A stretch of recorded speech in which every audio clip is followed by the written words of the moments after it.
5월 13일 아침 저희들에게 주신 하나님 말씀 창세기 44장 1절로 13절까지 말씀입니다.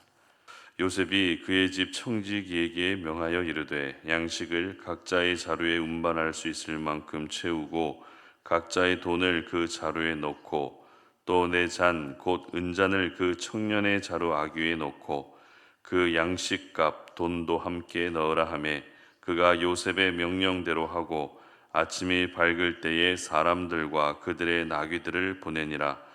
그들이 성읍에서 나가 멀리 가기 전에 요셉이 청지기에게 이르되 일어나 그 사람들의 뒤를 따라가서 그들에게 이르기를 너희가 어찌하여 선을 악으로 갚느냐 이것은 내 주인이 가지고 마시며 늘 점치는 데에 쓰는 것이 아니냐 너희가 이같이 하니 악하도다 하라. 청지기가 그들에게 따라가서 그대로 말하니 그들이 그에게 대답하되 내 주여 어찌 이렇게 말씀하시나이까 당신의 종들이 이런 일은 결단코 아니하니이다. 우리 자루에 있던 돈도 우리가 가나안 땅에서부터 당신에게로 가져왔거늘 우리가 어찌 당신의 주인의 집에서 은금을 도둑질하리이까. 당신의 종들 중 누구에게서 발견되든지 그는 죽을 것이요 우리는 내 주의 종들이 되리이다. 그가 이르되 그러면 너희의 말과 같이 하리라. 그것이 누구에게서든지 발견되면 그는 내게 종이 될 것이요 너희는 죄가 없으리라. 그들이 각각 급히 자루를 땅에 내려놓고 자루를 각기 푸니 그가 나이 많은 자에게서부터 시작하여 나이 적은 자에게까지 조사하며 그 잔이 베냐민의 자루에서 발견된지라. 그들이 옷을 찢고 각기 짐을 나귀에 싣고 성으로 돌아가니라. 아멘. 어떤 생각으로 살아야 하는가라는 제목으로 오늘 아침 말씀 전합니다. 사람의 행동을 결정하는 것은 지금 무슨 생각을 하고 있느냐로 대부분 결정이 됩니다. 물론 생각하지 않고 행동이 앞서는 경우도 있지만 평소에 주로 하는 생각이 말로 그리고 표정으로 행동으로 나타난다는 것은 우리 모두가 인정하고 있는 사실입니다. 따라서 좋은 생각과 나쁜 생각 중에 당연히 좋은 생각을 더 많이 해야 되고 나는 안 된다는 패배주의에 사로잡힌 절망적인 생각보다 나는 할 수 있다는 소망의 생각을 더 많이 가질 수 있어야 되겠죠. 특별히 하나님의 사람은 죄 지을 생각을 하는 것이 아니라 더 경건하게 살기 위한 생각을 할 수 있어야 되고 나만 잘 살기 위한 생각보다 남을 살리기 위한 생각을 더 많이 할 수 있어야 됩니다. 오늘 본문은 요셉이 형들을 시험하는 두 번째 내용인데요. 첫 번째 시험은 곡식 자루에 돈을 넣어두는 것이었죠. 그리고 오늘 본문에서는 곡식 자루에 은잔을 몰래 숨겨놓고 형들의 반응을 보기 위한 시험을 하게 됩니다. 어찌 보면 형들이 자신의 정체를 모른다는 것을 이용해서 너무 가지고 노는 것 아닌가라는 그런 생각까지 들 수 있지만 그러나 요셉은 그렇게 감정적이고 단순한 사람이 아니었습니다. 두 번에 걸친 시험을 통해서라도 형들이 20년 전에 자신에게 했던 잘못을 깨닫고 회개하기를 바라는 마음이 가장 컸습니다. 아니, 형들이 회개할 수 있다면 더 많은 시험, 더 심한 시험도 할 준비가 되어 있었을 겁니다.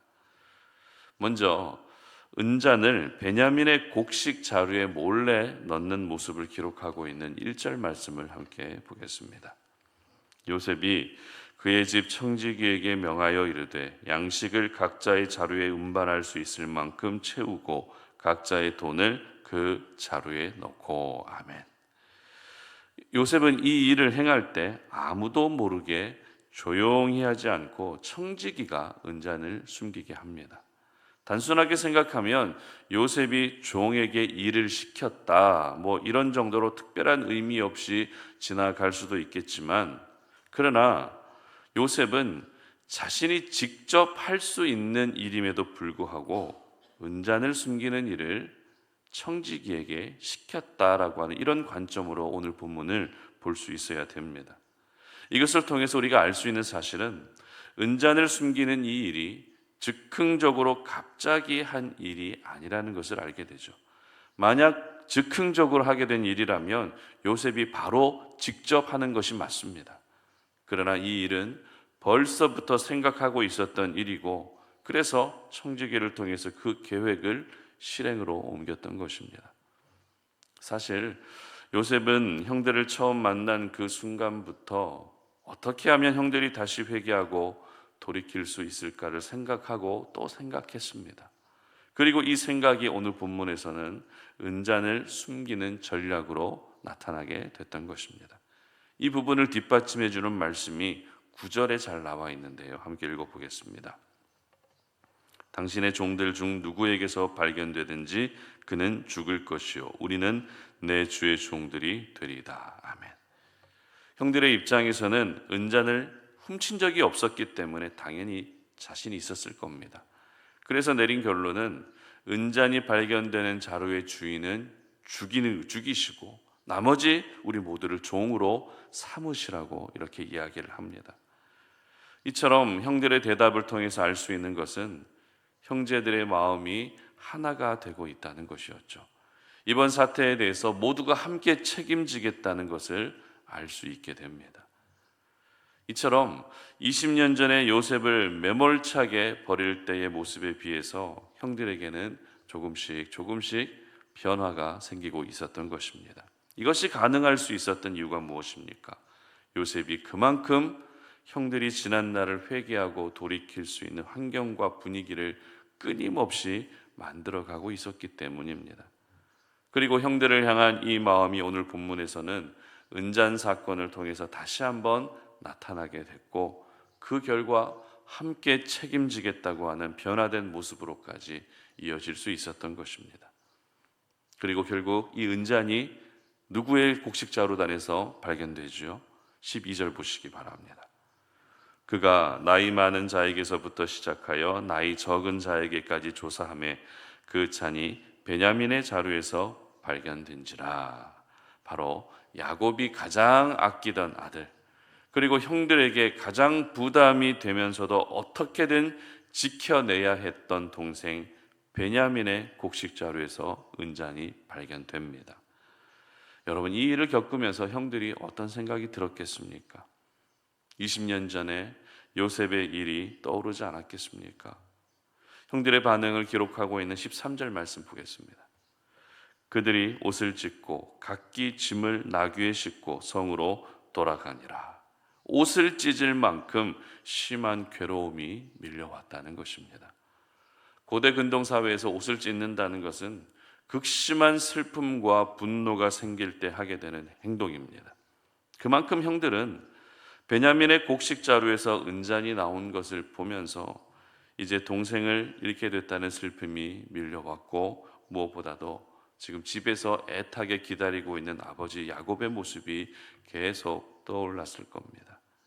이처럼 형들은 베냐민마저도 우리 때문에 죽게 생겼다는 두려움으로 하나님 앞에서 철저히 낮아지고 지난날의 죄악을 돌아볼 수 있게 됐던 것입니다. 여러분, 이것이 바로 하나님의 사람들이 해야 될 생각입니다. 지난주에 우리가 새벽 예배 때도 살펴본 것처럼 저희들은 한 사람이라도 죄를 더 깨달을 수 있도록 어떻게 하면 그들이 죄를 깨달을 수 있게 할까를 생각하고 또 생각할 수 있어야 됩니다. 어떻게 하면 저 사람을 골려줄까? 어떻게 하면 저 사람에게 복수할까? 어떻게 하면 저 사람에게 갚아줄까? 이런 생각을 하는 것이 아니라 어떻게 해야 저 사람이 하나님 앞에 나오고 어떻게 해야 저 사람이 다시 하나님의 품으로 돌아올 수 있을지를 생각할 수 있어야 되는 것입니다. 특별히 오늘 야곱이 은잔을 숨기는 이 두 번째 전략을 시행했던 때가, 그 시기가 언제였는가를 보게 되면 어제 본문이었던 43장 34절을 함께 읽어보겠습니다. 요셉이 자기 음식을 그들에게 주되 베냐민에게는 다른 사람보다 5배나 주매 그들이 마시며 요셉과 함께 즐거워하였더라. 아멘. 바로 12형제가 한자리에 모여서 함께 마시고 즐거워할 때 이 일이 일어났다는 것입니다. 무슨 말입니까? 요셉은 형들과 함께 식사를 할 수 있는 그 시간이 즐겁긴 했어도 마냥 그 즐거움에 취해 있지 않았다는 것이죠. 즐거워하는 중에도 어떻게 하면 형들이 죄를 깨닫고 회개할 수 있을까, 그 생각만 하고 있었던 것입니다.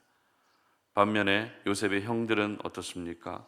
설마 이런 일이 일어나게 될 줄은 꿈에도 몰랐겠죠.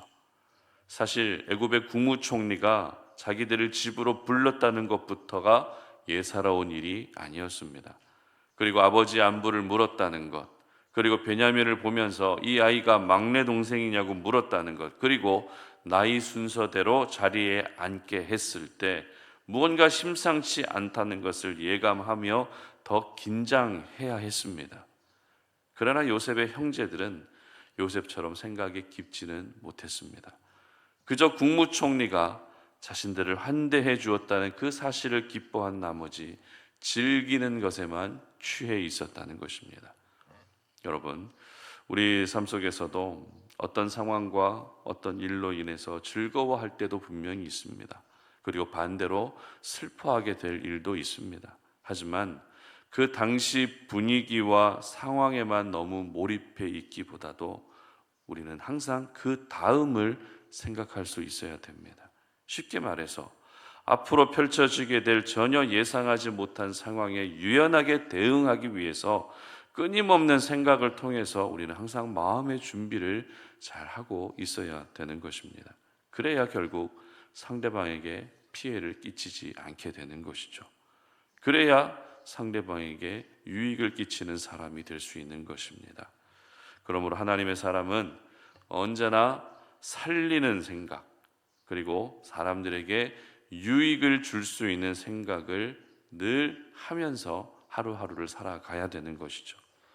오늘 이 아침에 기도하실 때 하나님, 내가 사람들에게 피해를 끼치는 사람이 되지 않게 하시고 항상 유익을 줄 수 있는 사람이 되게 해달라고 그렇게 기도할 수 있었으면 좋겠습니다. 특별히 여러분, 안 좋은 생각, 건강하지 않은 생각, 부정적인 생각, 이기적인 생각과 같은 이 땅의 생각들을 모두 다 내려놓으시고 이제는 좋은 생각들, 건강한 생각들, 긍정적이고 또 주변을 돌아볼 수 있는 하늘의 생각을 더 많이 할 수 있었으면 좋겠습니다. 그래서 여러분의 그 생각이 여러분 주변의 사람들을 살리고 또 여러분의 그 생각이 여러분이 살아가는 삶의 자리를 아름답게 바꾸어가는 그런 은혜가 있으시기를 주님 이름으로 축복합니다. 함께 기도하겠습니다.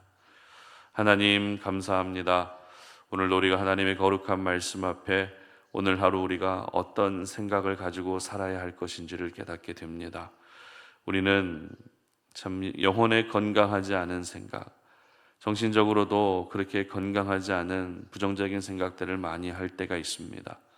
그래서 그 생각으로 인해서 잘못된 생각이 잘못된 행동으로 말로 표현될 때도 있습니다. 그러나 오늘 이 시간에 우리의 생각을 다 고치기를 원합니다. 하나님이 기뻐하시는 생각, 한 사람이라도 더 살릴 수 있는 그런 생각, 더 하나님 앞에 경건해지기 위한 생각을 가지고 살게 하시고 그런 아름다운 생각들이 우리 삶 가운데 그런 구체적이고 실제적인 행동으로 나타날 수 있도록 도와주시옵소서. 감사드리며 예수님의 이름으로 기도드립니다. 아멘.